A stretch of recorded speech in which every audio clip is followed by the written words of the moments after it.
드세요. 드시면서 하세요.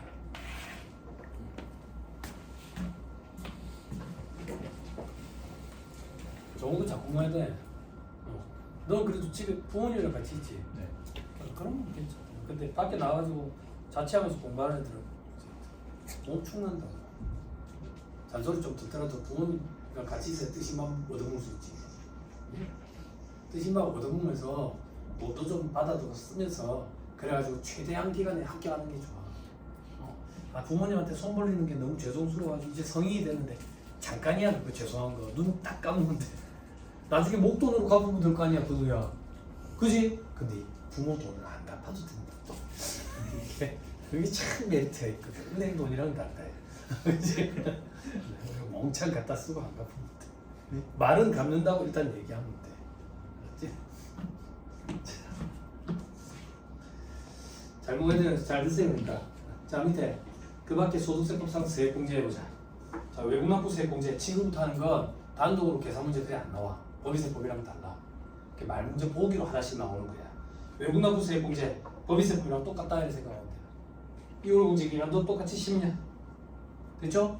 그러면 시험에 말 문제는 뭐가 나오는데 첫 번째 줄. 둘 중에 작은 거라고 돼 있죠. 그죠? 국별 한도 방식, 일괄 한도 방식 적용한대. 그것도 법인세법이랑 똑같아. 그런데 옆에 보니까 다만 퇴직소득, 양도소득은 2월 공제한대. 됐어요? 됐어요? 이게 시험에 나와.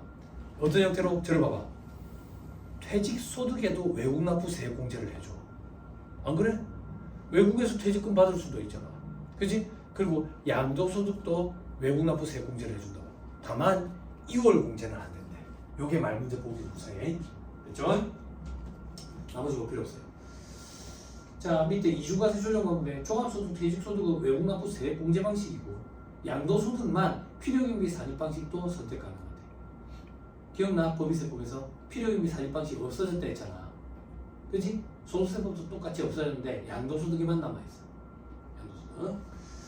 자 그러면 1차 시험에서는 힘드니까 그냥 법인세법이랑 똑같다라고 생각하고 양도소득이 만약에 나오면 틀려버린다 이렇게 생각하고 들어가는 것도 나쁘진 않을 것 같아. 잘 안 나오니까. 재해손실세액공제 법인세법에도 있었죠. 1월 공제 안 된다. 재해상실 비율이 20% 이상이다. 근데 법인세법이랑 어떤 차이점이 조금 있는데 재해상실 비율 따질 때 전체 사업장 기준으로 해야 돼. 그러니까 내가 만약에 개인 사업자인데 사업장이 두 군데야. 한 군데가 재해를 입었어. 그러면 여기 사업장의 자산 중에 20%가 아니라 전체 사업장 자산 중에 20%가 이상이 상실돼야지 재해손실세액공제를 받을 수 있다는 얘기지. 그 정도 말 문제. 배당세액공제는 앞에서 했다. 근로소득 세액공제라는 게 있다. 근로소득 공제 말고 근로소득 세액공제는 옆에 보면 산출세액이 130만 원 이하인 경우에는 55%, 130만 원 초과하는 경우는 30% 받는데 한도가 있다고 돼 있지. 그지? 자 이거 암기 못해. 왜 암기 못하냐면 이게 그래프를 그리면 꺾은선 그래프가 돼. 꺾은선 그래프가. 그래서 이건 암기 못하고 시험에도 잘 나오지도 않아. 잘 나오지도 않아. 그럼 근로소득 세액공제는 뭘 주의해야 되는데요? 일용 근로자 분리과세시 세액공제할 때 근로소득 세액공제 55% 적용했지. 그거 기억해야 돼. 됐죠? 그래서 동그라미 1번에 보니까 130만 원까지는 55%. 요게 일용 근로자. 그지? 거기랑 똑같이 적용한 거야. 자, 밑에 보니까 일용 근로자 있고. 자, 기장세액공제. 기장세액공제는 기장에 사는 사람들 공제해 주는 게 아니라 장부를 FM 복식국이 장부를 하면 기장세액공제라는 걸 해주는 거야. 그런데 원래 복식국이 장부를 해야 되는 사람이 복식국이 장부를 하면 혜택을 줄 필요가 없어. 그러니까 복식국이를 안 해도 되는 사람, 즉 간편장부 대상자인데도 불구하고 복식국이로 장부를 하면 기장세액공제를 해주는 거예요. 됐죠? 그죠? 자, 그 밑에 공제는 어떻게 해주는데 20%를 공제를 해줘. 한도는 100만 원. 근데 20% 이상 누락하면 공제 안 해줘. 20%로 일치돼 있으니까 좀 편하네. 다음 페이지 저 밑에 박스 2번 기장세액공제. 자, 전년도 수익금액을 가지고 수익금액이 어느 정도 이상이 되는 사람은 복식부기용자에서 FM을 해야 돼. 그게 아닌 사람을 우리는 간편장부 대상자라고 해. 이 간편장부 대상자는 둘로 나뉜다고. 소규모 사업자와 소규모 사업자가 아닌 자. 소규모 사업자가 아닌 자는 FM으로 장부를 하면 기장세액공제를 해준대. 됐어요? 그런데 간편장부라는 걸 해도 되거든. 근데 간편장부도 안 했대. 그럼 그 밑에 장부의 기록 보관 불성실 가산세라는 걸 내. 됐어요? 됐죠? 됐죠? 자, 근데 왼쪽에 소규모 사업자. 소규모 사업자는 어떤 사람인데 동그라미 1번에 신규 사업자. 요 정도만 기억하면 돼. 신규 사업자. 신규 사업자는 장부를 하잖아요. 장부를 하면 기장세액공제를 적용해줘. 근데 장부를 안 해도 무기장 가산세라는 불이익은 없어. 첫 해에만 혜택을 주는 거예요. 됐죠? 근데 만약에 장부를 안 했을 때 무기장 가산세 규정을 적용받는 별표시 2번 장부의 기록 보관 불성실 가산세 돼 있죠? 그죠? 자, 이 경우에는 산출세액이 20%에 해당하는 금액만큼 가산세를 내. 이걸 과거에는 무기장 가산세를 했거든. 그럼 봐봐. 간배장부 대상자가 FM으로 장부를 하면 20%로 혜택을 줘. 근데 복식부 기업자가 장부를 안 했대. 간배장부 대상자가 간배장부도 안 했대. 그러면 무기장 가산세도 20%. 악으로 마찬가지인 거야. 혜택도 20%, 불이익도 20%. 됐죠? 자, 다시 왼쪽으로 돌아와서 마지막 전자계산서 발급 전송에 대한 세액공제 돼 있죠? 그죠? 자, 총수익 금액이 3억 원 미만인 사업자가 전자계산서를 발급을 한대. 그러면 전자계산서 발급세액공제 200원씩 연간 100만 원 한도 돼서 우리 저기 부가세법에서 전자세계산서 발급세액공제 있었잖아. 그것처럼 전자계산서 발급세액공제라는 것도 있다. 됐죠? 네. 자, 넘어가면 다음 페이지 박스 1번에 근로소득세액공제 한도 돼 있는데 보지 마세요. 이 한도를 적용하면 끝근선 그래프가 되는 거예요. 끝근선 그래프. 됐죠? 끝근선 그래프 알지? 막 이래 되는 거 있잖아. 이래 되는 거 말이야. 구간이 있는 거. 구간이 있는 거. 그지? 이 구간이 있는 건 여러분들은 그것만 기억하시는 게. 요런 그래프 본 적 있어요? 계단. 어? 뭐라고? 계단식. 뭐라고? 계단식. 계산식? 이게 계단인가? 그럴 수도 있네. 이거 어디서 봤어요? 소연아 이거 어디서 봤어요? 이 그래프. 가르마. 어? 뭔가에 어디? 뭔가 초반? 너 지금 장난하냐? 야, 커피를 사줬으면 대답을 좀 해줘야 되는 거 아니냐? 커피 얻은 사람 빨리 대답하세요. 중고정. 응? 그치? 아마 격차가 나기 시작한다. 격차가. 그치? 저 형님 어떻게 대답했는데 어제 원가를 복습을 했어. 너 원가 책 펴본 지 얼마나 지났어? 수요일 오늘 무슨 요일인데? 감 떨어지면 무섭다. 너도 모르게 자꾸 원가를 등한시하지. 그지? 원가를 무시하는 게 아니라 왜 등한시하는데 하루에 사람이 공부할 수 있는 시간에 한계가 있거든. 그지? 오늘 재무는 재고자산. 그 세법은 뭐 보기로 했어? 재무 재고자산 3시간 만에 내가 볼 거라고 계획을 했는데 4시간이 걸린 거야. 내가 생각한 것보다 시간이 오버돼 버렸지. 그러면 그 시간을 자꾸 원가에서 차감해 간다고. 그러면 안 돼. 안 돼. 감 떨어진다고 해? 너 원가 책 놓은 지 얼마나 됐어? 어제 봤어? 괜찮아. 대체 가격을 봤지. 그지? 대체 가격을 봐서 그럴 수도 있어. 대체 가격. 응? 넌 언제 봤냐? 그래.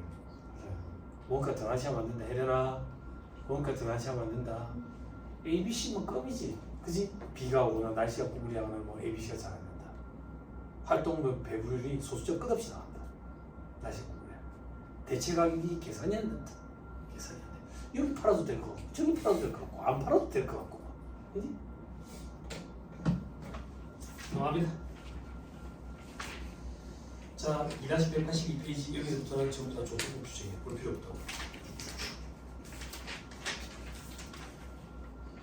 자, 2-186페이지 세액하면 세액공제 산출세액 초과 시 적용 방법 돼 있죠? 그죠? 자, 밑에 세 번째 칸에 자, 1만원치 세액감면 및 세액공제 합계액이 해당 과세기 안에 합산 과세되는 종합소득 산출세액을 초과하는 경우에 초과하는 금액은 없는 것으로 본다. 됐죠? 자, 이게 무슨 말인데 세액감면은 이월 안 돼. 세액공제는 이월 되는 게 있고 안 되는 게 있지. 그지? 됐죠? 2월 되는 건 2월 될 거야. 그죠? 넘어갑니다. 2-187페이지. 기납부세. 원천적 대상소득과 원천적 수입을 이미 다 했다. 그럼 여기서 안 한 건 뭐 있는데 저 밑에서 세 번째 칸 봉사료 수입 5%. 그리고 퇴직소득 아직 안 했고 양도소득은 원천징수 대상이 아니다. 공부했죠? 다음 넘어갑니다. 원천징수세 납부 다음 달 10일까지 만기 납부 특례 공부했던 거 기억나요? 그죠? 법인세법이랑 똑같다. 근데 동그라미 2번에 보니까 종교단체도 반기로 할 수 있구나. 자, 저 밑에 1.3에 소액 부징수, 소액이면 징수 안 한다. 원천징수 세액이 1,000원 미만인 경우 다만 이자와 원천징수 대상 사업 소득 중 인적 용료를 계속 반복적으로 공급하고 대가를 받는 소득 이게 뭔데? 3.3% 이게 추가됐어. 3.3%랑 이자 소득은 1,000원 미만이더라도 징수한다. 됐죠? 자, 다음 페이지에 원천징수 시기에 대한 특례, 지급 시기 의제 규정, 원천징수 시기 특례 이렇게 표현하는데 이건 실무적으로 굉장히 중요해요. 어렵고. 그래서 이거에 대해서 몇 시간 할애해서 강의하는데 우리 시험에는 잘 등장 안 해요. 그래서 이건 안 봐요. 수업 목적으로는 제가 강의를 아예 안 해요. 조심하세요. 넘어갑니다. 2-191페이지 중간연합세. 자, 중간연합 의무자 사업소득이 있는 거주자 됐죠? 양도 퇴직소득이 있는 거주자는 해당 사업도 다만 다음 회사는 중간연합 의무가 없다. 동그라미 1번 죄송합니다. 동그라미 1번 신규 사업자 그 정도만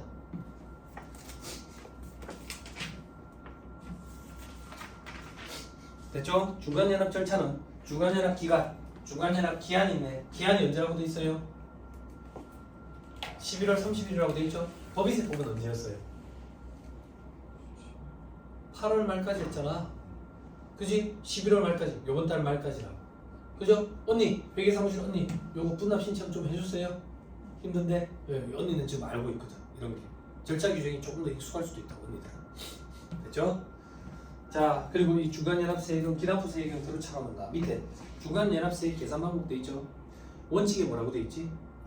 직전 과세기간에 납부 실적을 기준으로 한다 돼 있지.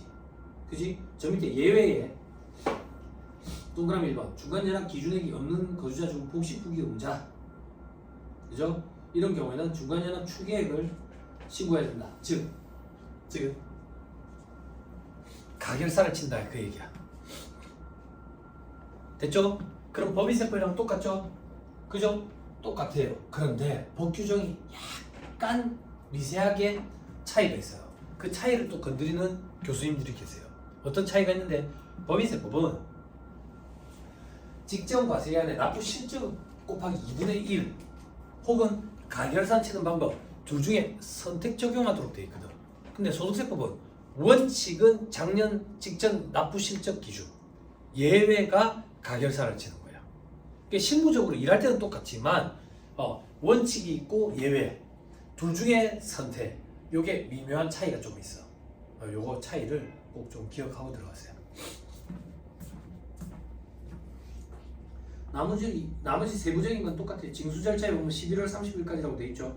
납부 고지서 발부 이래 돼 있는데 이런 것까지 너무 구석지니까. 그리고 예외에 보면 동그라미 2번 실적 저조자 중간연합 추계액이 중간연합 기준액의 30%에도 미달하는 경우에는 요때는 이제 가결산을 칠 수 있다 그 얘기야. 됐죠? 부가세법은 3분의 1에도 미달하는 경우에 됐죠? 다음 페이지 정리 보세요. 소득세법. 자, 원칙이 있고 예외가 있다. 차이가 있네. 납부 기한은 11월 말까지. 법인세법은 지난 날로부터 두 달이니까 8월 말까지. 그죠? 소액 부징수 둘 다 50만 원이야. 과거에는 엇박자가 났다고요. 소득세법 50만 원, 법인세법 30만 원이었는데 법인세법도 이제 악으로 맞춰가지고 둘 다 50만 원으로 맞춰놨어. 암기하기 편해졌다. 자, 수시부가세액에서는 하나만 기억하면 된다. 소득세 포탈 우려가 있는 경우에 기본공제 150만 원만 적용한다. 시험에 어떻게 나오는데 기본공제 150만 원 그리고 표준세액공제 13만 원 적용한다. 혹은 7만 원 적용한다. 그러면 틀리죠. 기본공제 150만 원만 적용해. 다음 페이지. 토지등 매매차익 예전신고 산출세액이 돼 있죠. 그죠? 예정신고 의무자 아래 돼 있지. 그지? 부동산 매매업자로서 토지 건물을 매매했대. 그때 매매일이 속하는 달의 말일로부터 2개월이 되는 날까지 양도소득세 계산 구조를 준용해서 이렇게 계산을 한 걸 예정 신고를 해. 들어봐요. 이게 무슨 말이냐면 일반 개인들이 양도소득세 과세 대상 물건을 양도를 하면 오늘 만약에 양도를 하면 다음 달 말일 즉 2개월이 지난 달의 말일까지 양도소득 예정 신고라는 걸 해야 돼. 근데 내가 개인이 아니라 부동산 매매업자로 사업자 등록을 했대. 그런 경우에도 일반 개인이 매매한 것처럼 똑같이 2달 뒤에 예정 신고를 해라 그 얘기야. 근데 나는 매매업자인데 사업소득인데 예정 신고 때 납부한 세액을 나중에 기납부 세액 형태로 차감해 주겠대. 차감해 주겠대. 그럼 예정 신고는 어떻게 하는데 일반 개인이 양도소득세 신고하듯이 세 번째 칸에 양도소득세 계산 구조를 준용해서 세금 계산을 하는 거야. 됐어요? 네. 됐어요? 네. 근데 양도소득 기본공제 이런 건 안 한대. 안 한대. 자, 이런 거는 너무 구석지니까 신경 쓰지 마요. 그쵸? 네. 이렇게 생각하면 돼. 양도소득세 계산 구조처럼 계산한 금액을 일반 개인이 판 것처럼 보고 계산을 해서 산출세액을 납부를 한번 하고 사업소득자니까 확정신고할 때 이걸 기납부 세액 형태로 차감한다고. 됐죠? 밑에 확정신고와의 관계 포함해서 신고하되 예정신고 산출세액은 기납부 세액으로 차감한다. 됐죠? 네. 그 정도만 보시면 돼요. 넘어갑니다. 최저한세 조두법 규정이라서 안 봐도 된다. 2차 때는요 말문제 보기만 대비하면 된다. 왜? 법인세법에서 최저한세가 등장할 거야. 소득세법에서는 등장 안 한다고. 10절 동업기업에 대한 조세특례 조두법이에요. 자, 이제 퇴직소득세 봅니다. 거의 다 왔습니다.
재판.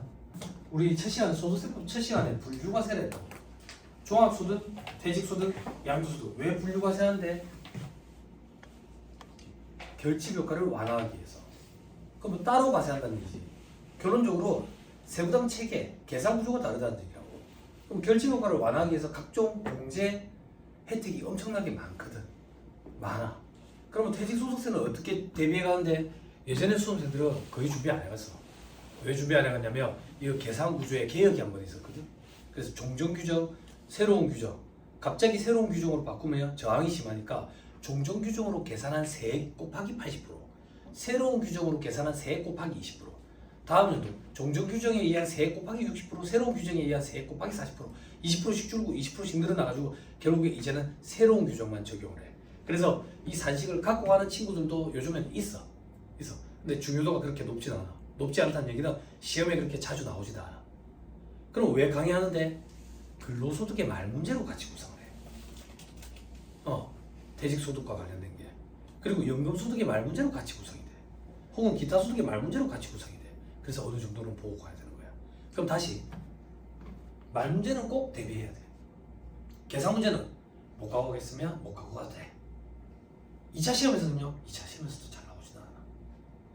무슨 말인지 이해했죠? 그죠? 자, 해봅시다. 퇴직소득세. 퇴직소득은 해당 과세기간에 발생한 다음에 소득을 한다. 공적연금급여에 따라 받는 일시금, 국민연금 일시금으로 받으면 퇴직소득으로 과세한다 했었죠. 기억나죠? 그 다음 사용자 부담금을 기초로 하여 현실적인 퇴직으로 원인으로 받는 소득도 있죠. 그죠? 회사에서 퇴직금 쌓아주는 거, 현실적인 퇴직이 됐을 때 받는 소득, 그게 퇴직소득이라고. 그렇죠? 자, 위와 유사한 소득으로서 다음의 소득 이런 거 있죠. 공적연금 관련법에 따라 받는 일시금, 국민연금을 일시금으로 받으면 퇴직소득이 됐죠. 그때 지연하면서 지연 지급에 따른 이자를 함께 받는데, 요걸 별도로 이자 소득으로 보는 게 아니라 종로 주분에 따르는 걸로 봐가지고 같이 퇴직소득으로 과세하겠다 그 얘기야. 됐죠? 동그라미 이번에 이게 말문제 포기로 구성한 적이 있는데 뭔지 저도 잘 몰라요. 근데 이런 게 퇴직소득이래요. 과학기술발전 장려금, 그리고 뭐 건설 근로자 고용 개선에 따른 법률에 따라 받는 퇴직 공제금 이런 것들이 있대. 됐죠? 동그라미 4번 종교 관련 종사자는 일반 직원이랑 똑같이 보면 된다 했죠. 이 사람들이 퇴직을 원인으로 받으면 퇴직소득. 됐죠? 괄호 4번 법정 사유로 소기업 소상공인 공제부금에서 발생하는 소득. 요거 기억나죠? 이자 수도로 과세하는 경우 있고 퇴직 수도로 과세하는 경우 있고 기타 수도로 과세하는 경우가 있었죠. 그죠? 자, 그리고 괄호 5번 사용자가 30일 전에 예고를 하지 아니하고 근로자를 해고하는 경우에 받는 해고 예고 수당이 있죠. 그죠? 니 이제 나오지 마라, 출근하지 마라 라고 얘기하려면 미리 얘기를 해야 되는 거야. 미리 얘기를 안 하면 얘가 이제 노동부 찾아가면 해고 예고 수당이라는 거 별도로 챙겨줘야 되는데 이것도 결론적으로는 퇴직소득이다 그 얘기예요. 그렇죠? 이거 관련돼 가지고 이제 근로기준법에 대해서 세무사들은 잘 모르니까 그런 교육들을 좀 많이 받아요. 그래서 이 바닥에 보면 그 노무사랑 세무사랑 자격증 두 개를 갖고 계시는 분들이 세무사들한테 필요한 노동법 관련된 근로기준법 관련된 교육을 많이 해요. 이 바닥에 보면 신현범 노무사 겸 세무사님, 김경아 노무사 겸 세무사님 이런 분들이 강의를 하세요. 김경아 노무사 겸 세무사님은 학교 선배님이더라고요. 선배님. 그래서 이분들 책도 좀 보고 그랬어요. 보고 그랬는데 그런 사례가 있더라고요. 그런 사례. 회사의 팀장이 대리를 맨날 깬 거야. 맨날 깼는데 회의할 때 그런 식으로 얘기를 했나 봐. 야, 보고서 이렇게 올릴 것 같으면 뭐 한다 출근하노? 출근 안 하는 게 낫지. 이래 얘기를 한 거야. 이래 얘기를 했는데 이 직원이 그 다음날 책상에 보니까 포스트잇을 써붙여놓은 거야. 퇴사하겠다고. 퇴사하겠다고. 그리고 노동청을 찾아온 거야. 노동청을 찾아가지고 여기서 사직하라고 공고사직을 해가지고 내가 그만두게 됐으니까 실업급여 받아야 되겠다고. 그래서 회사에 연락을 했더니 회사에서는 공고사직 한 적 없다. 그만두라고 한 적 없다. 그냥 이 사람이 출근을 안 하더라. 그만두겠다고 포스트잇만 써붙여 놓고.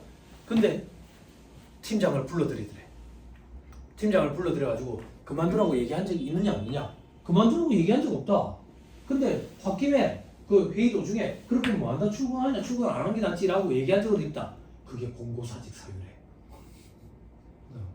교육 혹시 들어본 적 있는지 모르겠어요. 저도 그걸 듣고 와, 말 조심해야 되겠구나. 말 조심.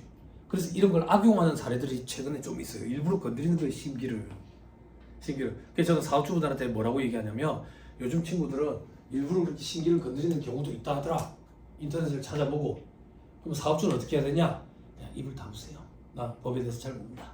저는 잘 모른다. 내가 법적으로 잘못한 게 있으면 내가 그거에 해당하는 걸 처벌을 받든지 해당하는 줄 게 있으면 주든지 할 테니까 더 이상 얘기하지 마라. 얘기하지 마라. 그렇게 왜? 학생들이 그래 한다 요즘에. 인터넷에 찾아. 좀 안타깝다. 3.3% 신고 들어가고 있는데 얘들이 이제 기분이 좀 그러면 인터넷을 찾아보고 막 노동부에 가 신고를 하고 막 그런 일들이 최근에 좀 많이 벌어지고 있어요. 많이. 좀 안타깝다. 그러면 사업주들 입장에서는 그래도 얘들 내가 데리고 있는 애들이라고 돈은 많이 못 줘도 신경 쓴다고 신경을 써주는데 그러니까 이제 장사 자체가 하기가 싫은 거야. 사람에 대해서 화멸감을 느껴가지고 그런 경우들이 있더라고요. 저도 비슷한 경우도 해본 적이 있고 아무튼 그래. 자, 밑에 박스에 봐. 퇴직 판정의 특례도 있죠. 퇴직으로 보지 않을 수 있는 경우. 현실적인 퇴직을 판단할 때 다음 중 어느 하나에 해당하는 사유가 발생했는데 퇴직급여를 실제로 지급받지 않은 경우에는 퇴직으로 보지 않을 수도 있대. 이게 말문제 포기로 구성한 적이 있어. 종업원이 임원이 된 경우. 봐봐. 종업원이 임원이 되면 현실적인 퇴직이 맞잖아요. 그치? 근데 아직 돈을 못 받고 있으면 퇴직으로 보지 않을 수도 있대. 됐죠? 그리고 동그라미 3번 상근이 비상근이 됐대. 현실적인 퇴직이 맞잖아 우리 법인세법에. 근데 아직 퇴직금을 못 받고 있으면 현실적인 퇴직으로 보지 않을 수도 있대. 됐죠? 그 밑에 정규직, 비정규직이 정규직으로 전환된 경우 이런 경우도 있대. 됐죠? 여기 요건은 돈을 안 받고 있어야 돼. 그래야지 현실적인 퇴직으로 보지 아니할 수 있는 거야. 다음 페이지 퇴직소득 중간지급. 이게 뭐냐면 여러분들 현업에서 퇴직금 중간정산이라고 표현하는 거.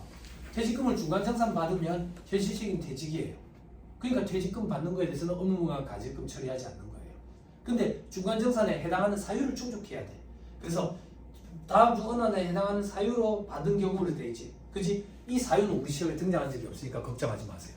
이 사유는 그런 거예요. 뭐 중풍병이 걸려가지고 몇 개월 이상 요양을 목적으로 한다든지, 혹은 과거 1년 동안에 집을 한 번도 가진 적이 없고 첫 주택을 취득하는데 대출이 필요해가지고 중간정산을 받는 경우, 임원이 뭐 이런 사유들이 있어. 근데 이런 사유들은 제가 실무 강의 때 얘기하는 거지 우리 시험에는 그런 것까지 안 나오고 사유에 해당해서 이렇게 표현을 하면서 나올 거예요. 이거 너무 스트레스 받지 말자.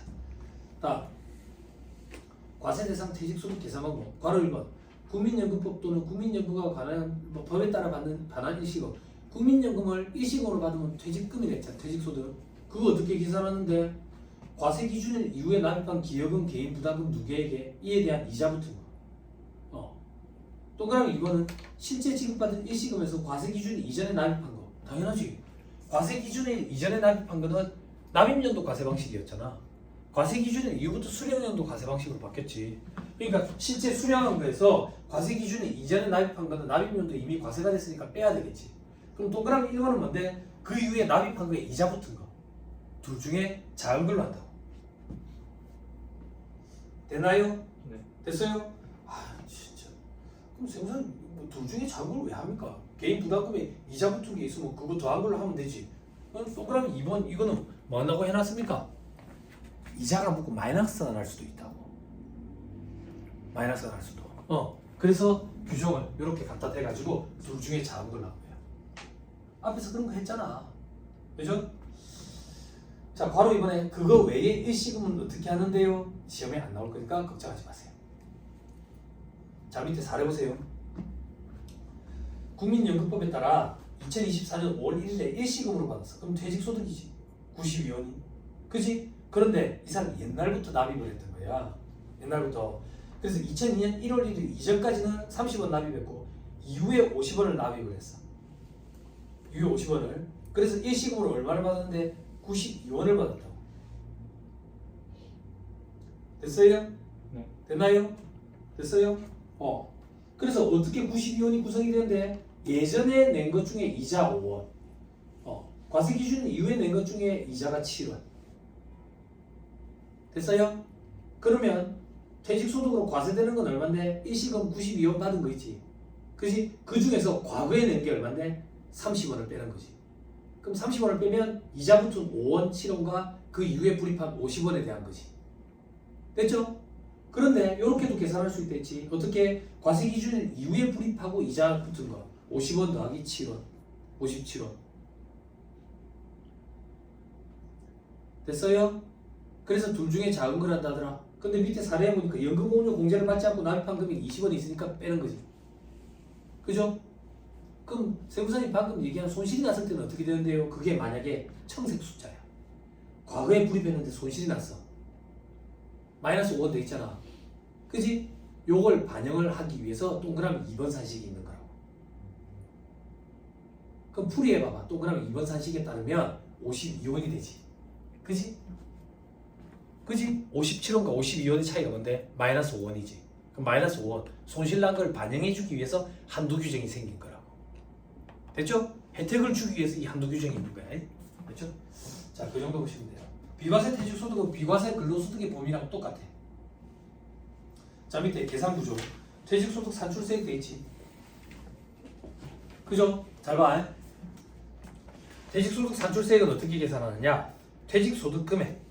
밑에 별표시 1번. 비과세 소득은 제외. 됐죠? 퇴직소득 금액에서 뭘 빼는데? 근속연수 공제라는 걸 빼. 근속연수 공제 어떻게 되는데? 저 밑에 박스 1번에 동그라미 1번. 5년까지는 근속연수에 100만원. 50년까지는 200만원, 250만원, 300만원. 이게 만약에 계산 문제가 등장하면 시험 문제에 주어진다. 암기하는 거 아니다. 아무튼 혜택이 크네. 공제 금액이 위로 다시 올라가서 따라오고 있죠. 퇴직 소득 금액에서 근속연수 공제 차감하지 XXX라고 돼 있지. 왜 XX라고 돼 있냐면 이 금액을 뭐라고 표현할 건지 정해진 용어가 없어. 그래서 그냥 XXX라고 돼 있어. 여기에 근속연수로 나누고 12를 곱했지. 이걸 환상급여라고 표현해 세법에서. 그리고 여기에서 환상급여 공제라는 걸 빼주는데 다음 페이지 어디 있어? 다음 페이지에 있네. 자, 요것도 문제에 주어진다. 계산 문제가 등장하면 암기할 필요 없어. 크지 금액이 다시 돌아와서 그 환상급여 공제를 빼주면 과세표준이 나와. 과세표준에 기본세율을 적용하고 아까 12 곱했었잖아. 12로 다시 나누고 아까 근속연수는 안 했지. 근속연수로 다시 곱해. 근속연수로 나누고 근속연수로 다시 곱하네. 그래서 연분연승법이라고 표현해. 연분연승법. 이렇게 산출세율을 계산한다고. 됐나요? 그때 다음 페이지 맨 위에 동그라미 2번. 근속연수 계산할 때 1년 미만의 경우에는 1년 높아. 올림이지. 그치? 법인세법상 이원 퇴직금 한도 규정에서는 버림이었지. 여기는 올림으로 해가지고 계산을 한다.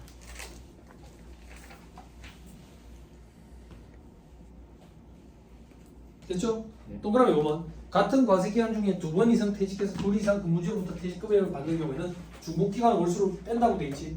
자, 밑에 사례에 A사에서 2018년 4월 1일부터 2024년 5월 31일까지 근속했고 B사에 2021년 9월부터 2024년 7월 31일까지 근속을 했는데 퇴직금을 계산할 때 근속연수 공제 있지. 그지? 근속연수 공제를 뺄 때는 중복기간 월수를 뺀다고. 중복기간 월수. 중복기간 월수 어떻게 빼는데? 74개월, 35개월 이렇게 돼 있지. 거기서 중복되는 걸 뺀다고 돼 있지. 그지? 그냥 2018년 4월 1일부터 2024년 7월 1일까지 그냥 계산하면 돼. 그럼 중복기간이 이제 빼진 거지. 그지? 자, 밑에 보시면 갑이 B사에 A사 퇴직 자료를 제출하는 경우에 B의 원천징수 세액 되지. 그지? 그럼 B사에서 전체 금액에 대한 퇴직금에 대해서 원천징수를 할 거라고. 그때는 18년 4월 1일부터 2024년 7월 1일까지 그냥 근속연수를 그렇게 계산한다. 자, 그럼 말문제만 대비하시면 돼요. 자, 넘어가세요.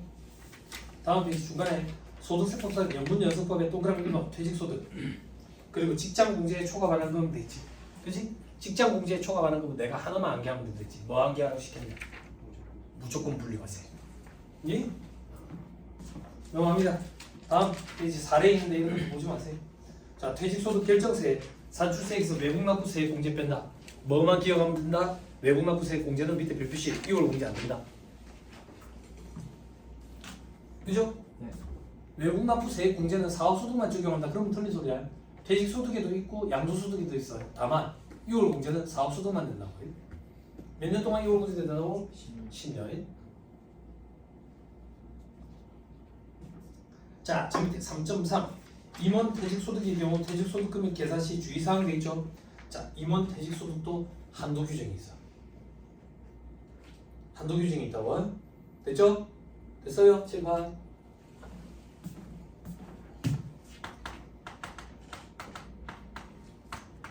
법인의 대표이사가 퇴직한다고 볼게. 퇴직명목으로 퇴직금을 지급을 해. 퇴직금을 지급하면 법인 입장에서는 인건비니까 송금으로 산입하지. 근데 임원 퇴직금 한도 규정을 되는 거야. 그럼 한도를 초과하면 소급을 산입 상회하니까 근로소득 과세되는 거지. 한도가 어떻게 돼? 1순위가 있지. 1순위가 어떻게 되지?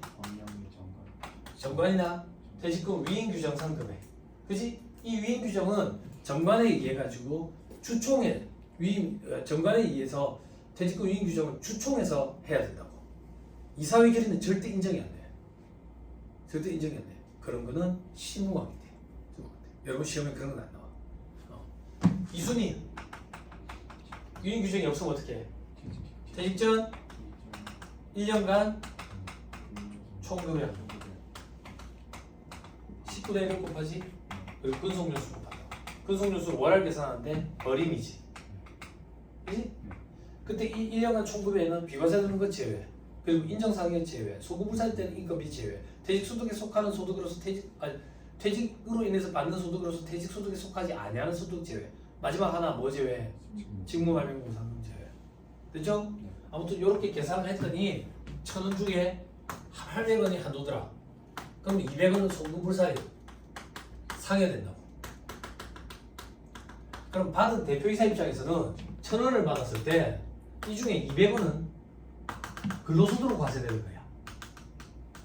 그럼 나머지 800이지. 이 나머지 800을 가지고 한도 계산을 해. 이 한도가 만약에 600원이라고 가져갈게. 이 600원만 근로소득, 이 600원만 퇴직소득세 계산 구조에 넣는 거야. 나머지 200원 근로소득세 계산 구조에 넣는다. 이렇게 되는 거야. 지금부터 보는 게 이 600원이라는 한도를 어떻게 계산하는지야. 자, 600원이라는 한도는 이렇게 계산해. 퇴직 전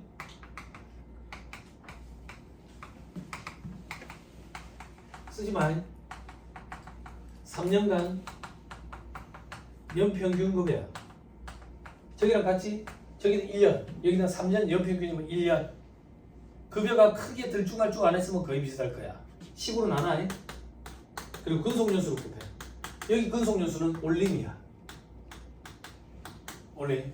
근데 임원들은 배수라는 걸 적용해. 그게 무슨 말이냐면 일반 직원들이 점심 먹을 때 1년 근속하면 한 달치 급여 정도가 퇴직금으로 쌓인다 이런 소리 하거든. 근데 임원들은 석 달치 급여 정도가 5달치 급여 정도가 퇴직금으로 쌓인다 이런 얘기를 한다고. 그걸 배수라고 해. 그래 한도를 적용할 때도 배수를 적용하는데 그 배수가 3배수야. 여기까지 됐어요? 네. 근데 이 배수가 법이 개정이 돼가지고 2배수로 바뀌었어. 그런데 법은 소급 적용을 안 한다고. 이 2배수로 바뀐 개정 규정이 2020년 1월 1일부터 적용이 돼. 그러면 이 임원이 여태까지 근속할 때 2019년 말까지 근속했기 때문에 받는 퇴직금에 대해서는 3배수를 적용한 한도랑 비교해야 되고 2020년 1월 1일부터 지금까지 근속했기 때문에 받는 퇴직금에 대해서는 2배수 곱한 한도랑 적용을 해야 돼. 여기까지 돼요? 근데 하나 더. 이 임원 퇴직소득 한도 규정은 2012년에 생겼어. 법은 소급 적용을 하면 안 된다고. 그러니까 이 임원이 여태까지 근속했기 때문에 받는 퇴직금 중에 2011년 말까지 근속했기 때문에 받는 퇴직금에 대해서는 한도를 비교를 안 해. 2012년 1월 1일부터 2019년 말까지 근속했기 때문에 받는 퇴직금에 대해서는 3배수 적용한 거. 2020년 1월 1일부터 지금까지 근속했기 때문에 받는 퇴직금에 대해서는 2배수 한도 적용한 거랑 비교를 해서 한도 초과 여부를 판단해 봐야 된다고. 할 수 있겠냐고. 힘들다고. 실무적으로는 어떻게 하나요? 월할로 그냥 안분을 해. 그런데 세법이 선택권을 줘놨다고. 어떤 선택권을? 2012년에 임원퇴직금 한도 규정이 생기기 전에 2011년 말에 이 바닥에서 그 한도 규정이 생긴다라는 게 다 만연해가지고 뭐라 해야 되지? 대비를 다 하고 있었다고. 어떤 대비를 하고 있었냐면 세법에서 선택권을 줘서 혹시나 너그 회사에 2011년 말까지 근속했기 때문에 받는 퇴직금은 이렇게 계산한다 라는 규정이 있으면 그 규정에 따른 금액을 적용을 해도 된대. 그럼 회사들마다 그 규정을 다 만들어놨어. 어떻게 만들어놨는데 2011년 말까지 근속했기 때문에 받는 퇴직금 계산하는 산식에 몰아놨다고. 왜? 그건 한도를 안 갖다 대니까. 그런 규정이 없으면 월할해. 규정이 있으면 그걸 갖다 집어넣고. 실무 강의할 때도 제가 이걸 중요시한다고. 왜? 그 규정을 적용을 하면 회사 내부에 만들어 놓은 규정을 적용하면 세부담이 훨씬 더 줄어든다고. 줄어들어. 됐어요? 그럼 우리 시험에서 계산 문제로 등장하면 우리한테 선택을 하도록 준다고. 세부담 최소화 과정에 따라가지고. 그렇게 시험 문제가 나오면 다른 문제부터 풀어야 되겠지. 그지? 근데 다른 문제부터 풀어야 되는데 공부를 한 게 없어가지고 잡을 게 없어요. 그래 이걸 잡는 아니 답 없지. 그럼 제가 갑자기 나타나서 집에 가자 할 거라고. 아무튼 산식을 보자. 자 밑에 산식 저자주를 했지. 2012년 1월 1일부터 2019년 말까지는 3배, 2020년부터 2024년 퇴직일까지는 2배. 자 밑에 한도 봐봐. 한도 3년간 연평균이지. 3년간 연평균. 그럼 어떻게 연평균? 2019년 말이니까 그때부터 소급해서 3년간 거 연평균 3배. 밑에 2배지. 2배. 2배는 뭔데? 지금 퇴사를 하면 지금으로부터 과거 2년 연평균 2배. 됐나요? 다음이지. 별표시 1번 별표시 2번. 만약에 그 기간이 3년이 안 된대. 3년간 연평균을 쳐야 되는데 그러면 그냥 근무기간으로 쳐. 그럼 1년으로 2년이래. 그럼 2로 나눈다 그 얘기야. 그래야지 연평균이 나올 거 아니야. 이게 3년이 안 되더래. 2년밖에 안 되더래. 그럼 2로 나눠야지 1년이 될 거 아니야. 연평균으로. 그 얘기야. 있지. 밑에 별표시 4번 총급여는 비과세 이런 거 제외한다. 인정상에 제외한다. 퇴직금으로서 받는 소득으로서 퇴직의 소득에 속하지 아니하는 소득 지불과금 보상금 제외한다. 법인세법상 임원 퇴직금 한도 때 적용하는 총급액의 범위랑 똑같다. 밑에 정리 비교월이 됐지. 밑에 별표시 2번 1개월 미만은 절사한다. 법인세법 1개월 미만은 1개월로 본다. 올림이다. 소득세법 됐죠? 밑에 박스 2번 근로소득으로 보는 금액 돼있지. 근로소득으로 보는 금액은 괄호 안에 임원 퇴직 소득 금액 괄호 밖에 한도액 돼있지. 그럼 봐봐 퇴직으로 받은 거에서 한도를 뺀 게 근로소득이지. 800원에서 한도가 600이니까 200이 근로소득이다 그 얘기야. 그치? 됐죠? 이 600이 한도액 앞에 있는 이 800 그치? 임원 퇴직 소득 금액. 근데 뒤에 뭘 뺀다고 돼있지. 뭘 빼는데 2011년 말에 퇴직했다고 봤을 때 퇴직 소득 금액 즉 2011년 말까지 근무 소개했기 때문에 받는 퇴직금에 대해서 한도를 안 갖다 대니까 그걸 뺀 나머지만 가지고 한도를 갖다 대야지. 됐나요? 그때 별표시 2번 선택할 수 있게 회사한테 길을 열어줬다. 동그라미 1번 이게 뭔데? 월할로 안분 계산하는 거. 동그라미 2번이 뭔데? 너 그 회사에 2011년 말까지 근속했을 때 퇴직금 이렇게 계산한다라는 그런 방법이 정관이나 위임 규정에 있으면 그 금액 둘 중에 뭘 선택하든 상관이 없다. 됐어요? 그럼 봐봐. 칠판 봐봐. 근로소득 이거는 임원 퇴직금에서 회사 정관이나 위임 규정상 규정상 금액 여기서 한도를 뺀다 되겠지. 그치? 칠판 봐봐. 요게 크면 좋아 작으면 좋아? 작으면 좋지. 요게 뭔데? 요거라고. 요게 작으면 요게 커질 거니까. 똑같은 금액을 퇴직소득세 계산구조에 넣었을 때 훨씬 더 세부담이 적으니까 요게 작으면 좋다고. 요게 작아지려면 요 빼는 금액이 커야 좋지. 됐어요? 그럼 밑에 별표시 2번에 동그라미 1, 2 둘 중에 큰 금액을 해야 세부담 최소화 과정에 부합하겠지. 됐지? 2011년 말에 퇴직하면 이렇게 퇴직금을 계산한다라는 규정상 금액이 훨씬 더 클 거예요. 회사마다. 됐죠? 그럼 현업에서 일을 할 때 사람 손이 타는 부분이 여기야. 나머지 계산은 프로그램이 계산을 해줘. 실무 강의 때 제가 이걸 얘기를 한다고. 자 마무리합시다. 다음 페이지 사례 보지 말고 2-207페이지 퇴직소득의 수입 시기 원칙 퇴직을 하는 날. 그 밑에 연금법에 따라 일시금으로 받는데 국민연금 일시금 받는 날. 근데 이걸 여러 번 나눠서 받으면 처음 받은 날. 그때 기속되는 걸로 본다. 자 다음 페이지 퇴직소득의 과세 방법. 퇴직소득을 지급할 때 원천징수를 한다.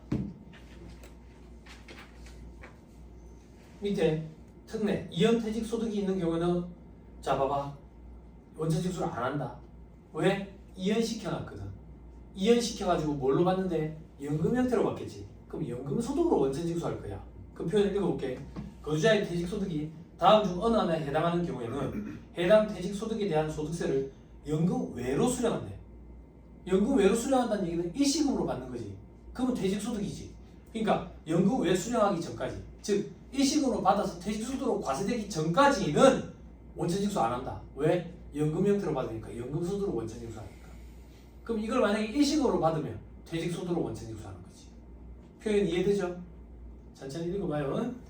자 밑에 이연 퇴직소득세 계산돼 있죠. 그죠? 이전 퇴직소득세는 퇴직소득 산출세 곱하기 퇴직소득금의 분의 위에 해당하는 금액. 위에 해당하는 금액이 뭔데? 뒤로 밀어놓은 거. 뒤로 밀어놓은 거.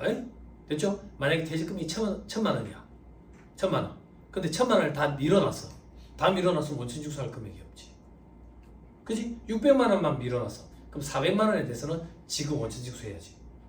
나머지 600만 원은 연금으로 받을 때 원천징수 하겠지. 그지? 자, 그 밑에 이연 퇴직소득을 연금 외 수령하는 경우에 원천징수 연금 외 수령하는 게 일시금으로 받을 때. 됐죠? 됐죠? 그러면 연금으로 수령할 때는 일시금으로 받을 때 원천징수 세액에 70% 60% 적용한댔지. 기억나? 그래서 연금 형태로 유도한댔지. 기억나지? 그거. 말 문제 보기만 대비하면 돼. 그게 다음 페이지 사례의 그림으로 이해시켜놨는데 너무 어려워? 네? 자, 저 밑에 괄호이용 확정신고. 확정신고하는 것이 원칙인데 분류과세 원천징수된 퇴직소득만 있으면 확정신고 안 해도 돼. 그래서 회사에서 퇴직을 할 때 원천징수 의무자인 회사가 원천징수를 하고 나서 과세 문제가 종결이 되는 거예요. 됐죠? 네. 됐습니다. 다 했습니다. 양도소득세는 절대 안 하겠어요. 객관식한테 남아가지고 필요한 사람들만 한다겠어요. 자, 우리는 이제 어디로 넘어가느냐? 절차 규정. 2-254페이지 절차 규정.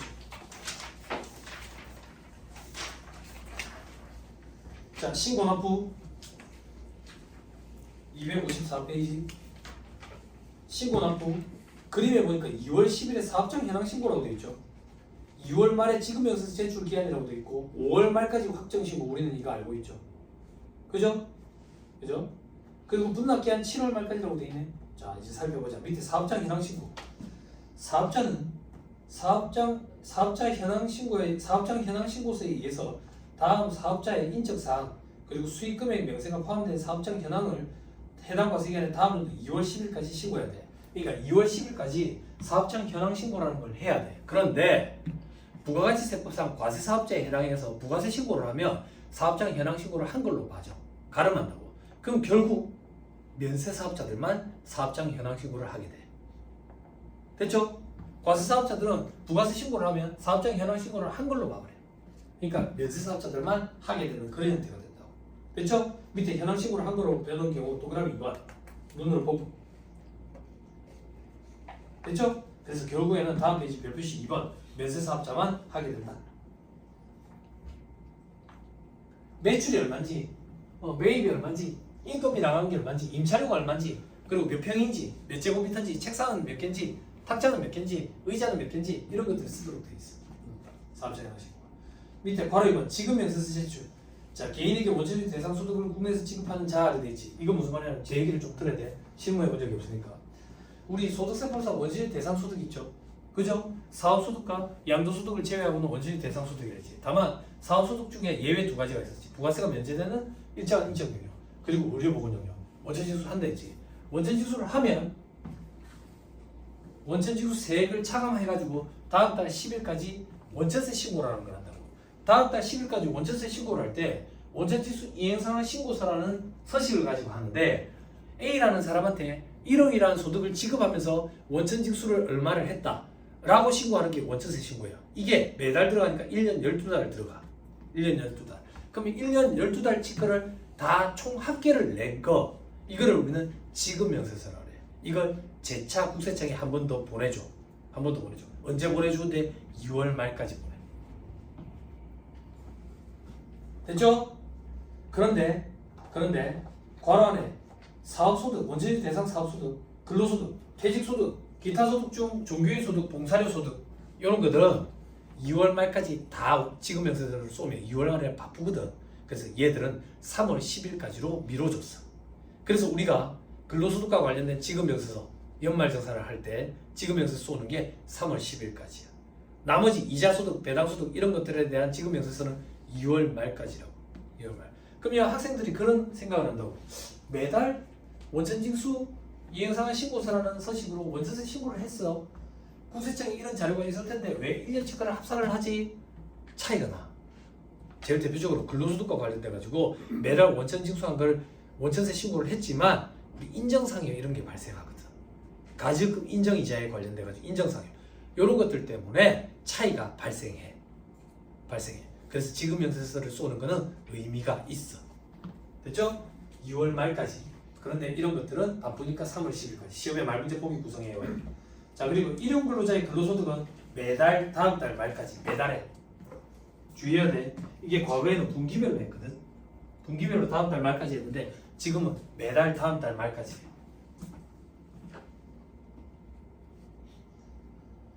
됐죠? 밑에 별표시에 동그라미 뭐 원천징수 대상이 아닌 양도소득 이런 것은 지급명세서 제출 의무도 없다. 그 밑에 확정신고 5월 31일까지. 특례 사망한 경우에는 상속기일이 속하는 달의 말일로부터 6개월 앞에서 했었어요. 됐죠? 이민 가는 경우에는 출국일 전날까지. 이민 가는 경우에는 언제부터 비거주자가 되지? 출국일의 다음 날부터라고. 그지? 근데 종수세 확정 신고는 출국일 전날까지 안 해. 그러면 출국일에 소득이 생기고 참 애매해지는 거지. 그지? 넘어갑니다. 바로 이번 확정 신고의 생략 가능자. 근로소득만 있대. 연말정산은 끝나지. 퇴직소득만 있대. 원천징수는 끝나지. 공적연금소득만 있대. 연말정산은 끝나지. 원천유지되는 사업소득으로서 연말정산을 했대. 그럼 연말정산은 끝나지. 원천유지되는 기타 소득으로서 종교인 소득만 있대. 연말정산은 끝나지. 그치? 확정신고 의무가 없대. 근데 다음 페이지 6, 7, 8, 9 이런 경우에는 확정신고를 한대. 어떤 경우인데 2 더하기 다른 거야. 2가 뭔데? 퇴직소득, 원천징수로 끝나지. 나머지는 연말정산으로 끝나지. 연말정산으로 끝나는 거랑 원천징수로 끝나는 게 같이 있으면 합산해서 확정신고 해야 된다고. 당연히 그렇지. 그렇지? 자, 동그라미 10번. 분리과세되는 금융소득, 연금소득이 있대. 그럼 분리과세로 끝나니까 과세문제 종결되니까 저거 확정신고 의무가 없지. 동그라미 11번은 뭔데? 1에서 9에 해당하는 자로서 동그라미 10번이 있대. 분리과세되는 금융소득, 분리과세되는 연금소득이랑 나머지 소득이 있대. 합산해서 확정신고 해야지. 됐죠? 동그라미 13번에 양도소득에 대한 과표 예정신고를 했대. 양도소득은 2달이 되는 달에 속하는 말일까지 예정신고를 해야 되는데 그거 말고 다른 양도소득이 없대. 그러면 그걸로 끝나. 됐죠? 됐죠? 그런데 같은 해 한 해에 2개 이상의 양도를 하면 합산해 가지고 확정신고를 해야 되는 그런 규정이 있어. 그러면 나중에 양도소득 할 테니까. 나머지는 볼 필요 없어. 다음 이제 4번에 납부. 확정신고 기한까지 납부해야 돼. 분납 법인세법이랑 똑같아. 1,000만 원을 초과할 때는 법인세법은 어땠어? 한 달. 중소기업은 2달이었지. 개인은 2달 뒤까지. 분납 어떻게 하는데? 1,000만 원 초과하는 금액 50% 이하의 금액 똑같아. 물납 이런 거 인정되는 거 없어. 됐죠? 물납은 지금 상속세랑 종합부동산세만 물납이 가능하겠지. 부가세법 할 때 했었어. 밑에 결정 경정법 이런 거 보지 마세요. 자, 2-262페이지.